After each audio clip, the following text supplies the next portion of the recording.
massive amount of Halo MCC PC news dropped this week, ranging from actual gameplay, an E3 2019 tease, new progression system setting, gameplay changes, flighting general release date, more details on mod support, and much more. Guys, this is an MCC PC news update you're not gonna want to miss. A lot of stuff to go over. Let's get into it.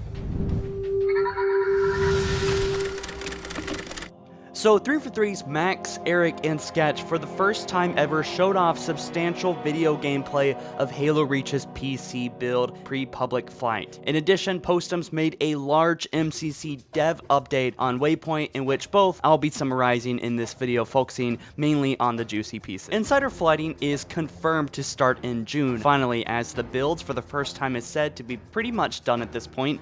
Also, a E3 2019 presence will be confirmed for MCC PC, so attendees will be able to play Halo Reach on PC. It's also clarified that the decision to bring Halo Reach to E3 didn't impact the flighting or delay the flighting, or basically is just a marketing stunt. In fact, this all helped development setting up a deadline of sorts. But expect more gameplay at E3 on June 9th. Sketch then showed off a large Reach mousepad and confirmed that 343 will be giving them away, and this same mousepad will be later purchasable later online. And that's something I didn't really think about, but expect new products coming out because basically Halo is relaunching with this PC port, so yeah, that's something to also look forward to. Also, pricing info with the MCC PC port and so on will release around E3 next week. Also, Steam achievements are also confirmed, and Linux computers are not currently planned to be supported. Custom games browser for Reach will happen eventually, but hasn't really gone to plan, so it's uncertain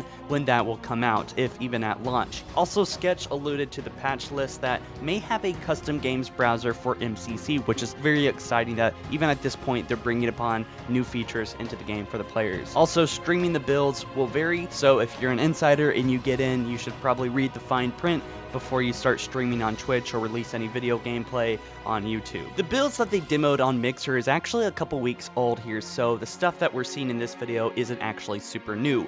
But newer builds are confirmed to be pretty much done and ready for the flighting. I mean, they're really at the late game of polishing and getting things ready for the public here. So that's really exciting news. Also, some Xbox prompts may appear. I didn't see any, but they won't be there in the final flights. Now, the games will have to be purchased separately until all the games have been finished, but this is how basically it appears. It's probably going to be all one base application you buy on Steam, and then when the game's released, they'll just be added there, and then you're going to have to unlock them, almost like DLC. So when the games do come out, like Halo 1 and Halo 2, when those are ready for the public, you'll buy those on Steam, and that, I think they're going to be pushed into this one application here, so you're not going to have to thumb through, you know, those 5, 6, 7 games on your Steam list. It'll just all be in the MCC application here. And the UI we see here is actually referred as a Frankenstein UI, so of course this isn't final, this is a work in progress, and load times are actually a lot quicker too, at least here in this demonstration. As for gameplay, their goal for the ports is to basically make them feel as if they were made for PC. So not much as a simple port from Xbox that they're just pushing it over to PC, but this is something that really can stand on its, own feet. And Sketch claims that the game feels like you'd never know that it came out years ago if you didn't know, as to how well it's aged and the smoothness of its adaptation to PC. And that's what they're really trying to go for, so that's really great to hear. And title updates, also known as TUs, released relatively late in Reach's original lifespan back on the 360, adding melee shield bleed, reduced bloom, etc, etc. However, those updates were actually not made globally, and by that I mean all around the board on Firefight, on Campaign, and Multiplayer, and so on. So they're actually going to be split between custom games and matchmaking on the MCC PC 2019 version. Bloom basically enforces a penalty, so if a player fires too fast, they'll suffer an accuracy penalty rather than imposing a hard limit on their rate of fire. So these TU settings will generally be applied globally to Reach's gameplay here, rather than back and forth as it originally was with Bungie. However, TU settings will not be applied to Invasion, but both TU and vanilla variants will be built into the game, so they will be selectable from the custom game lobby if you rather have them or rather not. that will be up to you per game. 343 will also be adding a new progression system, which of course is subject to change, but the progression system is sort of tied in with something called season content, which, by the way, don't confuse it with like season pass, because that's actually something you purchase through games, and this is something that is a part of the base game itself. So when you have Halo Reach and play it, you will be able to be a part of the season passes or contents or whatever these seasons are, right? So what's exciting about this is that basically it contains a bunch of goals and unlockables and progression things that you can be a part of, so the game stays fresh and just gives you kind of something to keep active in playing the game. Now, these are all things that are being worked on and can and very likely will be changed before the game ships. This screenshot here is what an updated main menu could look like with a current season, like Season 1 or Season 2, with progression elements by, you know, player nameplate or UI widgets on the right side of the screen and so on. And they're also tinkering with the progression system built into Reach, with one of their main goals being a way to separate levels and credits as they're so closely tied together. They wanted to preserve the idea of earning in-game currency for playing while also making a clear distinction between level XP. And cross progression is also confirmed, so between Xbox One and PC, one day you play on your Xbox on your same account as you have tied to Steam, which by the way won't require Xbox Live, but will probably, you want to sign in with your same Xbox account name and password and so on. You can still, you know, roll your progress between PC and Xbox One, whichever is most preferred to you by the moment. And also, sort of unrelated, but they will also be considering on doing cross-play, so people that are playing on the Xbox One can play with players on the PC. Why this won't be possible for launch, they are making it possible in the root code so that it will pretty much make it possible later on if the community really has a demand for it. And this is something that's personally hyped me up, is that their goal is also to bring in as much content into Reach as possible, including things done outside of the game, like bringing in pre-order armor so that me and you can unlock it while playing the game. And they're pretty much looking into deeper aspects than just like the pre-order bonuses, what other stuff that maybe was left around. Now, this wasn't directly hinted at or anything, but it's made me think about the Bob helmet and how that was originally planned for Halo Reach back in the day, but never made it due to time restraints. So will they dig up that helmet and will they put that into Halo Reach customization so we can actually unlock that helmet?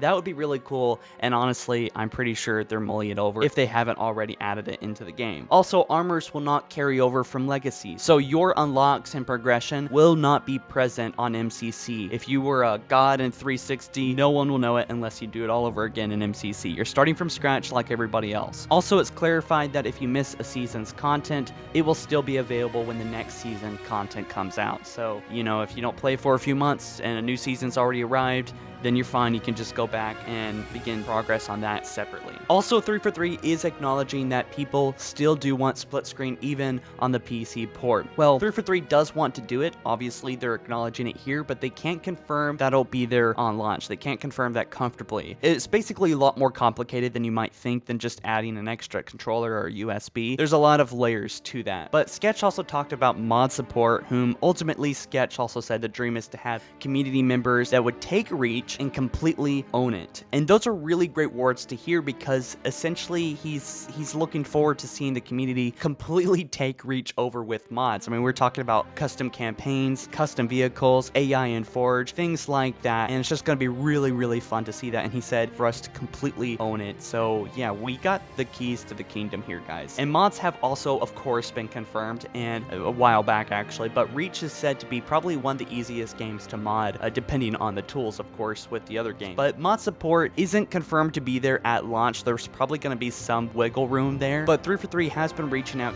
to community members, gathering information and clarifying needs of modders. The big takeaway here, though, is that mod support isn't just like a thing they're kind of brushing on the side. They do acknowledge how big mod support will be for Reach and how big mods will probably be for all the games on MCC. Really exciting to hear that they're consciously focusing on it and they know how big it's going to be. And also, the guys in the stream joked about how terrible Kat is at driving, speculating how modders will likely come in and fix Kat and make her a pretty good driver, maybe one of the best drivers in Halo, and that would be really, really fun to see because right now she will drive you off in the death zone. It was also mentioned that 11 engines are running in MCC PC. That's a lot of engines, a lot of technical stuff under all one umbrella, including the classic engine and the remastered engines as well as the legacy UI. Now that would make up 10, but the last one is new and it's the Unreal Engine. The 11th engine is basically a layer being used as a component in the game's UI, such as viewing the armor and customization and things like that. Basically a various amount of UI elements across the board. But let me be clear, as they were clear, Unreal has nothing to do with the gameplay. Halo is not an Unreal game now, just most of the UI menu is. And Reach will also be running at 60 frames per second, really uncapped though, as well as 4K. But that can all change with the vast amount of options, of course, with people that may have less powerful PCs or just prefer faster frames and lesser resolution and things like that. There's a lot of customization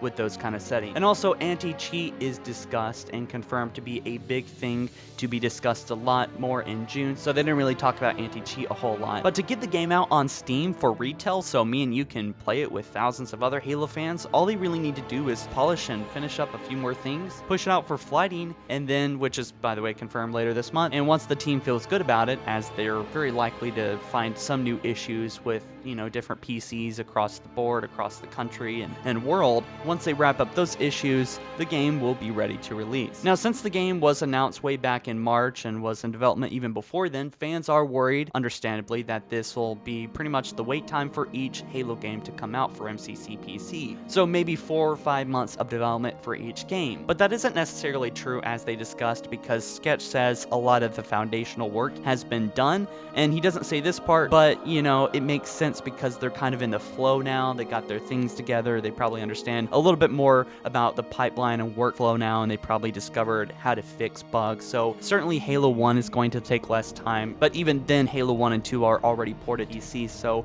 how hard can it really be, right? And if you forgot, Reach also introduced something really cool to its multiplayer we haven't really seen in any of the other Halo games, which is campaign matchmaking, hooking you up with other players to play co-op easily. Now Reach will support playlists which serve up missions as themed experiences such as the Lasso playlist, or vehicle-focused campaign missions, or parts of campaign missions, or infantry gameplay, and so on. So it should be pretty exciting to see how that rolls out and how, you know, modern players deal with that on PC. And also Reach's robust firefight will also be playable on matchmaking and receive ongoing rotations and updates. As we've known since the announcement, 343 is overseeing this port, kind of managing it, but it's mostly Splash Damage and Ruffian Games, two third-party companies which are very experienced in this line of work, hired to do the job of porting Halo MCC to PC. One of Ruffian's biggest hurdles is actually staying true to the original artistic style while improving 4K HDR and increasing fidelity, but the game looks far crisper, they say, far smoother and dynamic now more than ever. In fact, this game has aged very well, but on top of that, they are updating it. In fact, all this updating could be considered as a large mod, and I'm really excited to see how they handle all that. But speaking of all that, people will undoubtedly have texture mods and graphic mods that will overhaul Reach's entire campaign and multiplayer to make this game look so